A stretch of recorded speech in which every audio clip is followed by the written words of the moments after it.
आशुतोष जी, आपका बहुत स्वागत है मनी गुरु में। बताइए, टर्म प्लान को लेकर आपका कोई सवाल है? जी जी, पहले मैं बताना चाहता हूँ कि I am big fan of your programme.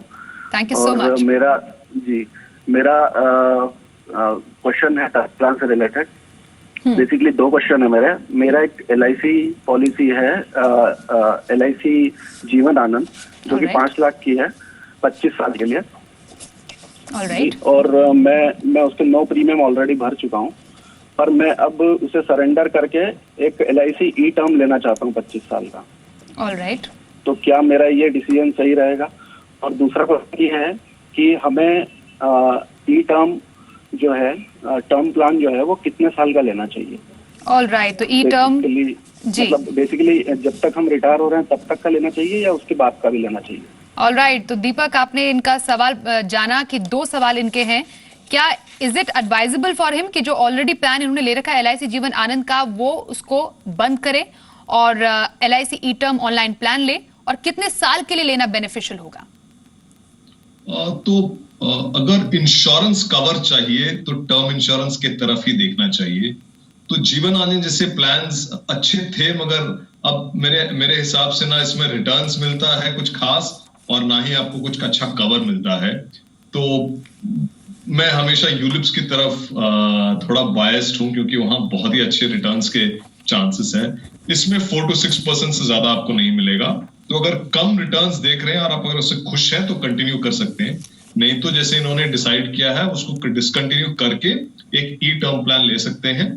तो कितने टाइम तक लें? तो जनरली मैं एडवाइस करता हूं कि रिटायरमेंट के बाद के 5 साल तक का एक पीरियड रखें।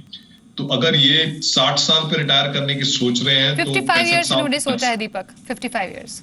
55 अगर रिटायर कर सकते हैं तो बहुत अच्छी बात है, मगर मेरे हिसाब से इनको थोड़ा लीवे रखना चाहिए कि 65 साल तक का ले लें, और अगर ये 60 साल में रोकना चाहते हैं तो रोक सकते हैं, क्योंकि ऐसा हो सकता है कि रिटायरमेंट के बाद इनका इनकम कम हो जाए और डिपेंडेंट्स अगर नहीं है तो वो रोक सकते हैं। तो मेरा सुझाव ये रहेगा कि 65 साल तक ले लें, और अगर 60 साल में अगर रोकना चाहते हैं तो रोक सकते हैं। ऑलराइट, अगला सवाल हम लेते हैं। गुजरात से हेमंत भाई शाह का सवाल हमारे पास आया है, जो कि बेटे के लिए बीमा लेना चाह रहे हैं।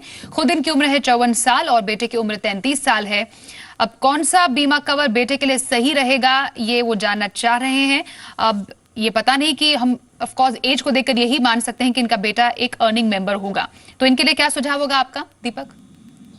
तो बेटे के लिए अगर प्लान लेना चाहते हैं तो एक तो पहला बेटे को अब प्लान लेना चाहिए। फादर को अब इस उम्र में बेटे के लिए प्लान नहीं लेना चाहिए, और डेफिनेटली खुद को तो कवर करना ही नहीं चाहिए, क्योंकि इस उम्र में इंश्योरेंस की तरफ देखना भी नहीं चाहिए। तो अगर वेल्थ अगर अक्यूमुलेट करना चाहते हैं तो यूलिप्स की तरफ देखें, और 33 साल का अगर उम्र है बेटे का, तो लगभग 20 साल तक अगर हर महीने अगर 5,000 या 2,000 रुपए डाले तो 20 साल में काफी एक अच्छा कॉर्पस बन जाता है।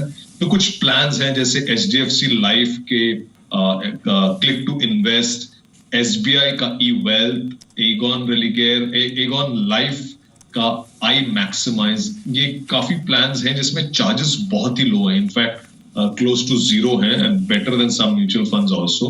तो वेल्थ अक्यूमुलेट करना चाहते हैं तो इस प्लान्स की तरफ देखें, और अपने 20 साल तक ये कंटिन्यू कर सकते हैं। मगर बेटे को अपने इनकम से एक टर्म प्लान लेना चाहिए और एक हेल्थ प्लान लेना चाहिए। ये 2 बेसिक प्लान्स बेटे के पास होना ही चाहिए, क्योंकि अगर आप सेविंग्स कर रहे हैं और अगर आपको कोई इलनेस हो जाए या एक्सीडेंट आ जाए, तो अगर हॉस्पिटलाइज अगर करना पड़े तो काफी एक झटका होता है, और आपको अपने सेविंग से ही पैसे निकालने पड़ते हैं। तो ऐसे प्लान्स में जाए जो 5-6 हजार रुपए में बहुत ही अच्छा कवर इनको मिल सकता है। दीपक, जैसे इनका सवाल है कि खुद ये 54 इयर्स के और बेटे के लिए ले रहे हैं, तो ऐसे और भी कुछ कह सकते हैं सिनारियोज होते हैं कि अपने एक बेटे के अलावा और भी फैमिली मेंबर्स के लिए पॉलिसी लें, तो would it be a better choice, better option? तो मैं जैसा बोल रहा था कि इनको अब अपने तरफ से अपने लिए कोई इंश्योरेंस पॉलिसी नहीं लाना चाहिए। अब बच्चों के लिए अगर ले रहे हैं तो मैं अज्यूम करता हूं कि इनका इनकम या इनके लिए एक किटी बनाना चाहते हैं, तो जो मे बी इनके रिटायरमेंट सेविंग्स हैं, इनके पास पैसे हैं, तो जनरली वेल्थ एक्यूमुलेशन की तरफ देखें। तो अगर इंश्योरेंस में देख रहे हैं तो जो मैंने ये प्लान्स बताए थे SBI लाइफ, HDFC और एगॉन के, ये बहुत ही अच्छे प्लान्स हैं।